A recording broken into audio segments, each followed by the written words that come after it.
એક ઐતિહાસિક સ્થળ જે વરસિંગપુર ગામ, જે ઉના તાલુકાનું વરસિંગપુર ગામ, જ્યાં એક વાવ આવેલી છે.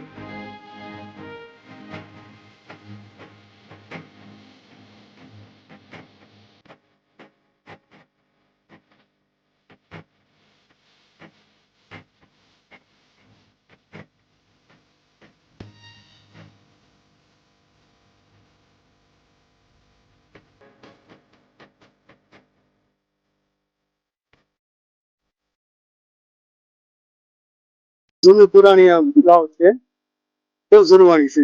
તો કે અમારા બાપ દાદા ને ખબર નહીં હોય, એ સમયની વાત છે.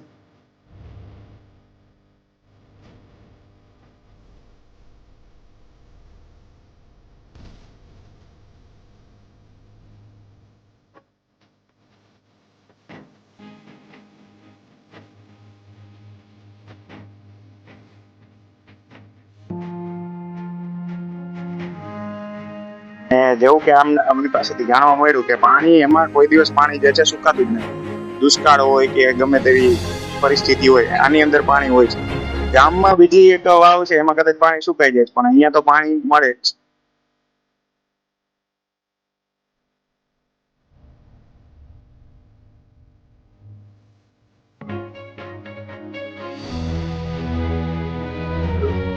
સાતસો વર્ષ જૂની અહીંયા જે છે વાવ છે, ને આપણી સ્થાપત્ય કલાની એક નમૂનો, આપણી ધરોહર જે છે, શિલ્પી કામ જે છે, આવડા મોટા પથ્થરો જે છે, આપણે ઇજિપ્તના પિરામિડોની વાત કરી, અહીંયા એવડા મોટા પથ્થરો જે છે એ કોઈ પણ જે છે સિમેન્ટ કે કોઈ પણ પેસ્ટ વગર કેવી રીતે રાખ્યા હશે. અત્યાર સુધી એ બધા પથ્થરો જે છે જોડાયેલા છે, અડીખમ ઉભા છે. નમસ્કાર, હું છું હર્ષદ. આજે આપણે એક ઐતિહાસિક સ્થળ જે વરસિંગપુર ગામ, જે ઉના તાલુકાનું વરસિંગપુર ગામ, જ્યાં એક વાવ આવેલી છે. હવે આ વાવની વાત કરીએ, તમે આસપાસ જોઈ શકો છો, મતલબ ચિત્ર, હું પણ જ્યાં ઉભો છું અત્યારે જે હાલત છે એકદમ જર્જરિત હાલતમાં છે, પણ આ વાવ છેલ્લા 700 વર્ષથી બનેલી છે. બીજી વાત કે આ 1300 ઈસવીસનની આસપાસ બનાવેલી વાવ છે. અત્યારે જે પાછળ કૂવો જોશો તમે, મતલબ એ કૂવામાં હાલ પણ આ ગામના નાગરિકો પોતે આમાંથી પાણી, આખા ગામનું જે પાણી છે એ પૂરું પાડે છે. અને જે મતલબ અત્યારે હું જે સેકન્ડ ફ્લોર ઉપર ઉભો છું, અને આના ઉપર એક ફ્લોર છે, અને નીચે પણ મતલબ દટાઈ ગયા છે. હાલ જે ફ્લોર છે એ તો મતલબ ધૂળથી દટાઈ ગયેલા છે. અને હવે આમાં 5 ફ્લોર આપેલા છે. અને આ વાવની વાત કરીએ તો વરસિંગપુર ગામનું એક ઐતિહાસિક સ્થળ જે છે એ આ એક ઉના તાલુકાનું પણ કહી શકાય કે ઐતિહાસિક સ્થળ છે. પણ હાલત જે જોઈએ તો અત્યારે જર્જરિત હાલતમાં છે. બીજી વસ્તુ આપણે કહેવાની છે, આગળ આવી જાય અને વધુ વાત કરીએ. આપણે વાવની વાત કરીએ તો વાવ અત્યારે 2 માળ અત્યારે ખુલ્લા છે, બાકીના 3 માળ દટાયેલા છે, અને કોઈ માવજત નથી, કોઈ દેખરેખ નથી. એના કારણે વાવની હાલત મતલબ એકદમ જર્જરિત અને કચરાથી ભરાયેલી છે. આવી ઐતિહાસિક સ્થળ છે, પુરાતત્વિક વિભાગના અંતર્ગત પણ આવે છે. અને વાત કરીએ તો આમાં બહુ મતલબ જે વાવની મરમ્મત કરવી જોઈએ, સાર સંભાળ રાખવી જોઈએ, એ મતલબ એટલી બધી રહેતી નથી. કારણ કે ઉના તાલુકામાં એવા કોઈ ઐતિહાસિક મોટા સ્થળો નથી હોવા છતાં, જે મોટા સ્થળોની વાત કરીએ તો મોટા સ્થળો તો છે, પણ જે રીતે મતલબ જે પુરાતત્વિક વિભાગે સાર સંભાળ લેવી જોઈએ એ સાર સંભાળ લેવાતી નથી. જેના કારણે અત્યારે 2 ફ્લોર સુધી આપણે જોઈ શકાય છે વાવની હાલત. 2 ફ્લોર સુધી અત્યારે ખુલ્લા છે, અને આમને આમ રહેશે તો આ 2 ફ્લોર પણ જે છે એ દટાઈ જશે. કારણ કે આમાં ને આમાં લોકો કચરો, કોથળીઓ, પ્લાસ્ટિક જેવો મતલબ ઘરનો પણ ખાવા પીવાનો કચરો હોય એ આની અંદર ઠાલવે છે. જેના કારણે આ જે ઐતિહાસિક સ્થળ છે એ અત્યારે મરવાની હાલતમાં છે. જે તમે આગળ પણ ચિત્રો તમને કેમેરામેન બતાવશે, એ જોઈ લો.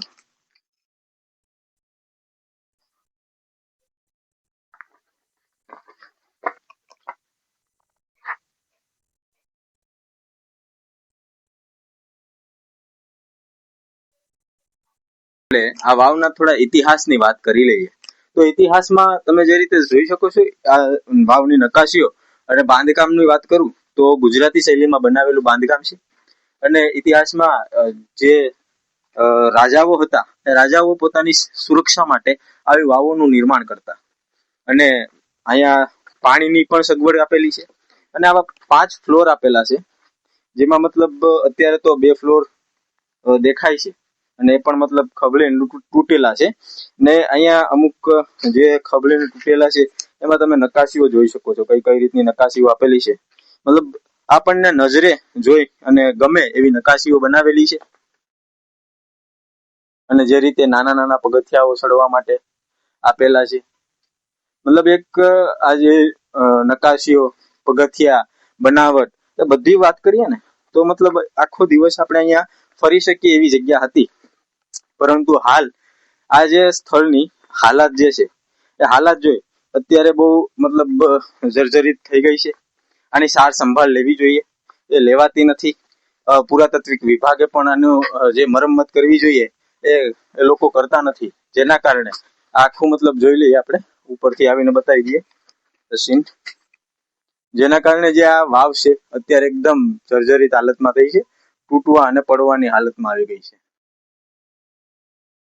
તો વધારે આપણે ઉપર થોડાક ટુરિસ્ટ પણ છે, ગ્રામજનો પણ છે, એમની સાથે વાત કરીએ. શું નામ છે સાહેબ આપનું? મારું નામ માનસિંહ છે. આજે ઉના તાલુકાનું જે વરસિંગપુર ગામ છે ત્યાં થી પસાર થતા ગામ લોકો પાસેથી એવું જાણવા મળેલું કે ગામમાં એક ઐતિહાસિક વાવ આવેલી છે. એટલે થયું કે વાવને આપણે જોઈએ. ઐતિહાસિક વાવ આવેલી છે તે આશરે 700 વર્ષ પહેલા ઈસવીસન 1300 ની આસપાસની સદીમાં બનાવેલી વાવ છે. અને આ વાવમાં જે એક પાણીનો કૂવો આવેલો છે, તો આ કૂવામાંથી આખું જે ગામ છે એ ગામના લોકો પીવા માટે પાણીનો ઉપયોગ કરે છે. સાથે ગામ લોકો પાસેથી એવું પણ જાણવા મળેલું છે કે આ જે કૂવો છે એમાં જ્યારથી એના દાદા પરદાદા વડવાઓ કહેતા આવે છે કે આ વાવમાં ક્યારે પણ પાણી પૂરું થયું નથી. વાવ જે બાંધકામ તમે જોવો તો બહુ જૂનું બાંધકામ છે અને પુરાતત્વ વિભાગ દ્વારા આ જગ્યા છે એનું મેન્ટેનન્સ કરવામાં આવે તો બહુ સારી એવી ઐતિહાસિક અને ફરવાલાયક સ્થળ તરીકે વિકસે તેવી જગ્યા છે. આજે વાવની વિઝિટ માટે પણ ટુરિસ્ટ આવેલા છે અને ગામના જે સ્થાનિક લોકો પણ આપણી હાજર છે. તો એમને થોડા ઇતિહાસ વિશે પણ આપણે જાણશું કે આ વાવનો ઇતિહાસ શું છે, અને ટુરિસ્ટ સાથે પણ વાત કરી અને જાણશું કે લોકોને આજે સ્થળ જોઈ અને કેવું લાગેલું છે. તો શું નામ છે આપનું? મારું નામ સોલંકી રમેશભાઈ હીરાભાઈ. રમેશભાઈ, આજે વાવની વાત કરીએ તો તમે ઇતિહાસ મતલબ ખબર હશે ને ક્યારથી બનાવેલી છે? બહુ જૂની પુરાણી આ વાવ છે, બહુ જૂનવાણી છે. તો કે અમારા બાપ દાદા ને ખબર નહીં હોય એ સમયની વાત છે. 700 વર્ષ જૂની વાવ છે એવા ઇતિહાસમાં. તમે શું કહેશો આ વાવ વિશે?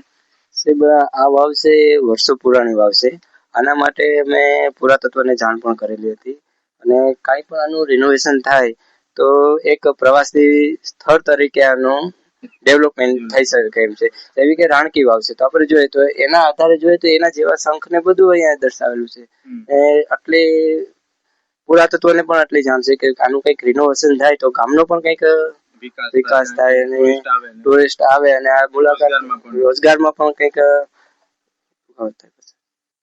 આપનું શું નામ છે? જીતુભાઈ વારા. જીતુભાઈ આજે રીતે નકાશીઓ બધી બનાવેલી છે, ઝીણાવટ કામ કરેલું છે, અને ઇતિહાસમાં પણ જોઈએ તો ઇતિહાસમાં પણ ગામજનોનું કંઈક કેવું છે કે એક દિવસમાં બનાવેલી છે, એના વિશે શું કહેશો? પુરાણિક વાવ તો છે જ, તો વર્ષોથી અમારા બાપ દાદા કહેતા આવે છે અને અમે જોઈએ છીએ. પણ જેથી કરીને આનું રિનોવેશન થાય તો આ થોડુંક આપણો ઇતિહાસ બસી જાય. આમનામ ખંડર થતું જાય તો એક સમય આને આપણો ઇતિહાસ આખો ડટાઈ જશે. 3 માળમાં તો ઇતિહાસ ડટાયેલો છે, 2 બાકી છે તો એ પણ મતલબ બસાવવાની જરૂર છે એમ. એટલે એ સ્થાનિક રીતે એમ કે એ બસે એવું કરે હોય. બિલકુલ. અને આપણી સાથે ટુરિસ્ટ પણ જે હાજર છે અત્યારે, એ લોકોએ વાવને આખી જે બનાવટ છે જોઈ, વાવનું આખું નિરીક્ષણ કરેલું છે. તેમની સાથે વાત કરીને બધું જાણીએ. શું નામ છે ભાઈ? મારું નામ ડોક્ટર એસ કે વાઘ છે અને હું આવી જે પૌરાણિક જગ્યાઓ હોય છે, જેમ કે આપણે મોઢેરાનું સૂર્ય મંદિર છે, પછી રાણીની વાવ છે, અલગ અલગ સ્થળોની વિઝિટ અમે કરતા જોઈએ છીએ. અહીંયા જે છે ઉનાની અંદર HMB કોલેજમાં હમણાં જ રિક્રુટમેન્ટ થઈ છે મારી. 2 વર્ષ થયા. 2 વર્ષથી વિચારતો હતો કે અહીંયા જે વરસિંગપુરનું બહુ નામ સાંભળેલું હતું કે 700 વર્ષ જૂની અહીંયા જે છે વાવ છે ને આપણી એક સ્થાપત્ય કલાની એક નમૂનો, આપણી ધરોહર જે છે, શિલ્પી કામ જે છે, આવડા મોટા પથ્થરો જે છે, આપણે ઇજિપ્તના પિરામિડોની વાત કરીએ તો અહીંયા એવડા મોટા પથ્થરો જે છે એ કોઈ પણ જે છે સિમેન્ટ કે કોઈ પણ પેસ્ટ વગર કેવી રીતે રાખ્યા હશે. અત્યાર સુધી એ બધા પથ્થરો જે છે જોડાયેલા છે અને અડીખમ ઊભા છે. આજે કુદરતી આફતો આવે, નેચરલ ડિઝાસ્ટર છે, કેલેમિટીઝ છે, પેન્ડામિક્સ છે, એના લીધે જે છે અહીંયા થોડું ઘણું નુકસાન થયેલું છે. એ તો મેન્ટેનન્સ ન થાય, જેવી કે આ ગ્રામજનો એના જીતુભાઈને વાત કરી કે આને થોડુંક મેન્ટેનન્સની જરૂર છે, એટલે નુકસાન પામ્યું છે. બાકી આ જે એકદમ અદ્ભુત નમૂનો છે. હમણાં વાવ જોઈએ આપણે, એટલે ત્યાં જે કૂવો છે એની વાવ બાંધેલી છે, પાણી આખું તળિયું નીચે સુધી પાણી જે છે તળિયું દેખાય છે, એકદમ ક્લિયર પાણી છે. અને જેવું કે આમની પાસેથી જાણવા મળ્યું કે પાણી એમાં કોઈ દિવસ પાણી જે છે સુકાતું જ નથી. દુષ્કાળ હોય કે ગમે તેવી પરિસ્થિતિ હોય, આની અંદર પાણી હોય છે. ગામમાં બીજી એક વાવ છે એમાં કદાચ પાણી સુકાઈ જાય છે, પણ અહીંયા તો પાણી મળે જ છે. એટલે અમને બહુ સરસ અનુભૂતિ થઈ. મારી જોડે ડોક્ટર પંકજ વાઘેલા સાહેબ પણ છે, જોડે જ આવ્યા છે. એટલે ખૂબ જ મજા આવે, આવું કઈ જોઈએ તો જીવંત રહીએ એમ. એમના મંતવ્ય શું કેવું છે સાહેબ તમારું આ જે સ્થળ જોઈને? વરસિંગપુરની જે વાવ છે એના વિશે ઘણું સાંભળ્યું હતું. સ્ટુડન્ટ્સ અમારી કોલેજમાં વાત કરતા કે આ રીતે અમારે પૌરાણિક વાવ છે જેમાં પાણી ક્યારેય ખૂટતું નથી. એટલે આજે અહીંયા મુલાકાતે આવ્યા હતા. આમ તો મેં પાટણ રાણીની વાવ, જુનાગઢ અડીકડીની વાવ, ઘણી બધી વાવ જોઈ. તો અડાલજની વાવ છે, તો એમ આ બી બહુ એક કહેવાય કે બહુ પૌરાણિક અને આપણા કલ્ચરનું એક ધરોહર ગણાય એવું સ્થળ છે. જો આને વિકસાવવામાં આવે તો એક આપણું ગૌરવની વાત છે. અને રોજગાર બી ગ્રામીણ જે યુવાનો છે એ ગાઈડ કે એ રીતે રોજગાર પ્રાપ્ત કરી શકે. અને આને ખરેખર આની માવજતની જરૂર છે અહીંયા. બિલકુલ, આપણે ટુરિસ્ટો સાથે વાત કરી, ગ્રામજનો સાથે વાત કરી, અને જે રીતે મતલબ તમે સ્થળ જોઈ શકો છો, એકદમ પૌરાણિક, ઐતિહાસિક અને ધરોહર આપણે કહી શકાય એવું સ્થળ છે. અને આને ખાસ કરીને માવજતની જરૂર છે.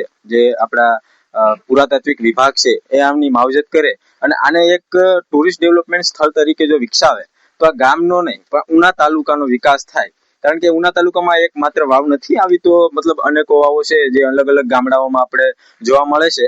તો એ રીતે જો આ દરેક વાવોનો વિકાસ થાય અને આ દરેક વાવોનું ડેવલપમેન્ટ થાય, સારી રીતે આની માવજત થાય, સંભાળ થાય, તો ગામના લોકોને નહીં પણ ઉના તાલુકાના મોટા ભાગના જે યુવાનો છે એમને પણ રોજગાર મળી રહે અને આપણી આવી ધરોહર છે એ પણ સચવાઈ રહી.